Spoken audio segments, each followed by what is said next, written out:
This is not how you clean a lathe.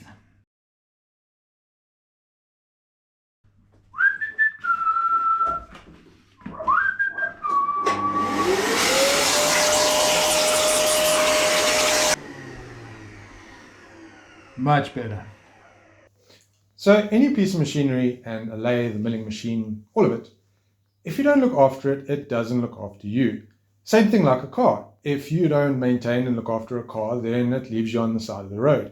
Interestingly enough, I was going to use another analogy about my wife, but I was vetoed. But you get the idea.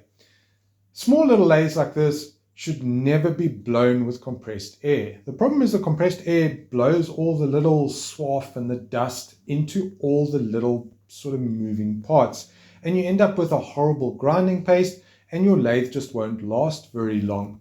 Interestingly enough, I had a guy come and look at my lathe that I use on an everyday basis, and he couldn't believe that the lathe was almost 15 years old. In fact, he absolutely wouldn't believe it. He said, no, this is nonsense, it's a brand new lathe.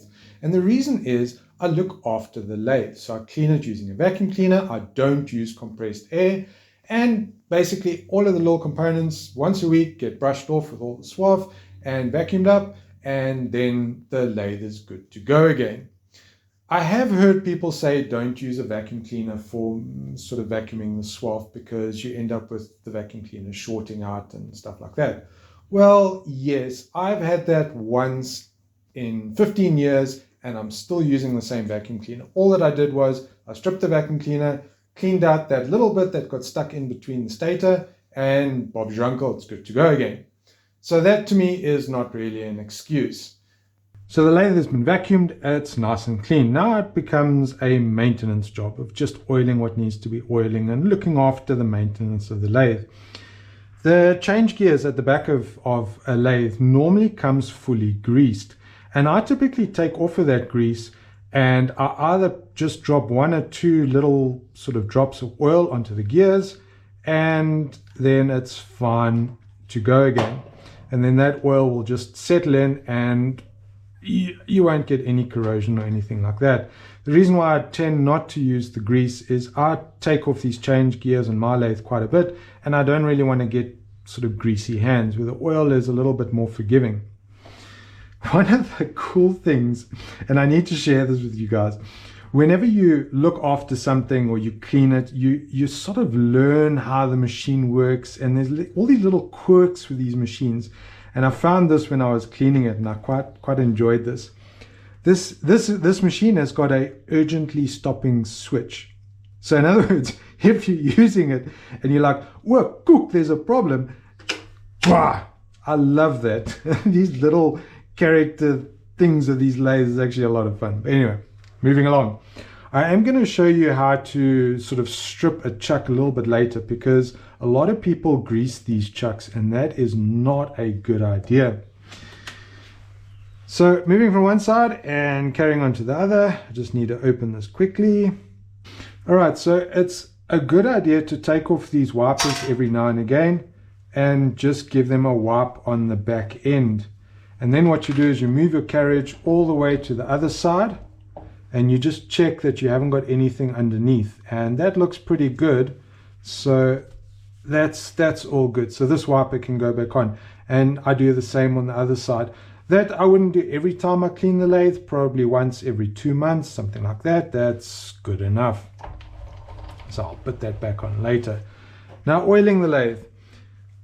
Getting an oiler that works with these little button oilers is just horrific. So I made my own, and all that it is, it's a little O-ring that you do a sort of counter bore with a milling cutter, and then it just goes onto some flexible tube like this.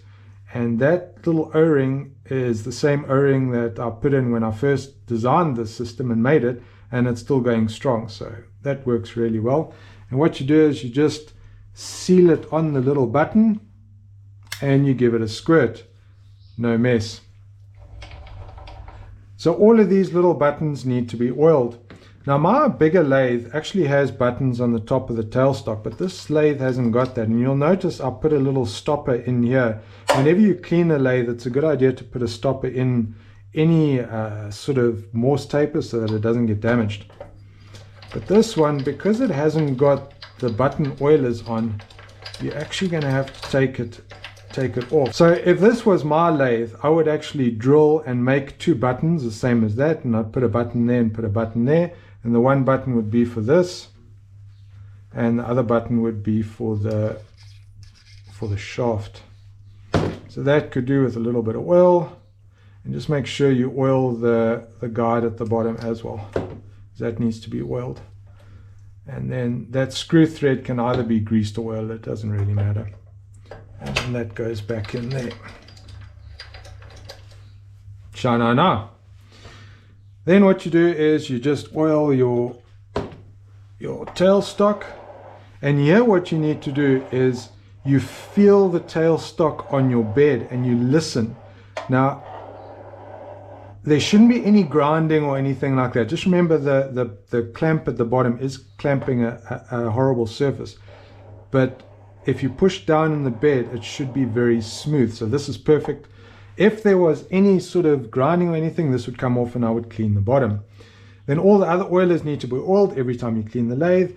And what you should do is the lead screw here by the half nut, just put a little bit of oil and clamp down the half nut a few times. And I only do that where I'm going to use the half nut on the lead screw, because if you do it over here, then brass and stuff gets stuck onto it and it just becomes a mess. The same thing with this slider over here. Not all sliders have got buttons over there to oil it, so all that you do is you just move it all the way and you put a little bit of oil in and then bring it back, and that will do just fine. Okay, so this lathe is going back to the shop, so it's going to stand a while, and this applies if your lathe is going to stand a while as well.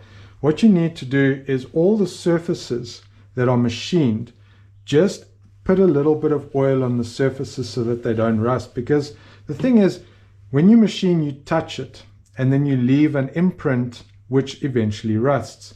But if you wipe it down with a little bit of oil, then this machine can stand for months and you're not going to get any corrosion. Just on the oil, I don't use automotive oil to clean and oil my lathes. The reason being is it has sulfur in it and it just has the wrong additives and you end up damaging the machine surface. So what I do is I use a spindle oil, and typically when I drain the oil on my large machine, all of that old oil I use to oil the beds and sort of wipe down the surfaces. So it is used oil, but it's used spindle oil. So it's perfect for this application. If you buy a new lathe and you don't have it, it's probably a good idea just to buy a small thing of spindle oil to oil your beds and wipe them down. You won't get any corrosion because of a sulfur additive that they typically add to the automotive oils. But let's strip this chuck and I'll show you how I handle these chucks, because a lot of people get this wrong. So every now and again I see one of these chucks where the supplier has greased the ring gear in the middle, and that's not a good idea.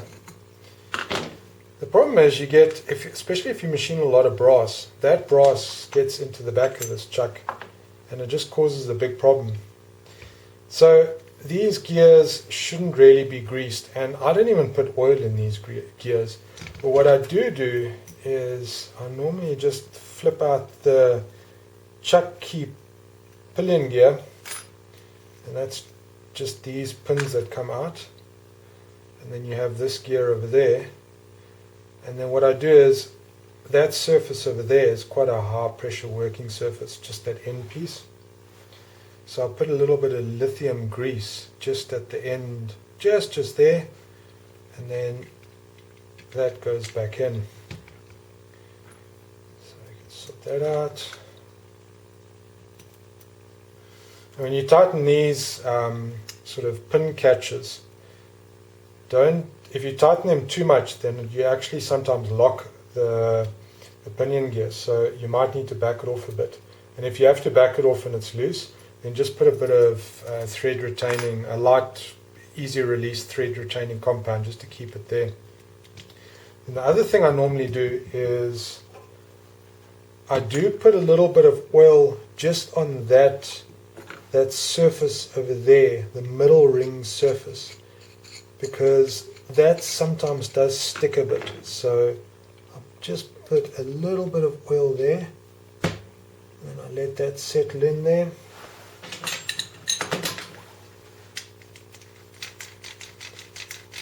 And I let that oil work in between this center boss and the ring gear.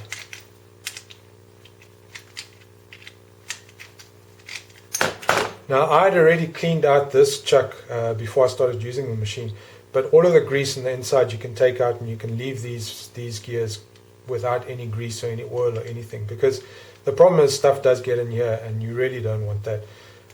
The chucks on my lathe typically gets cleaned out every 2 months, especially if I use it a lot, and if I feel that it gets a little bit tight, I immediately strip the chuck and I clean it up. The thing is, you really don't want to tighten a chuck if there's debris on the inside here, because you can do a lot of damage. Then the chuck keys, I don't have any lubrication behind the chuck keys on that scroll ring behind them. So this oiler over here, I would typically not use on a lathe. If you only machine stainless steel and things that make long curly whirlies, then it's fine. But if you machine a lot of brass and cast iron, then it's not a good idea to oil the scroll at the back. Yeah, let me put this back together, put it back on the lathe, and then this lathe can be sent back.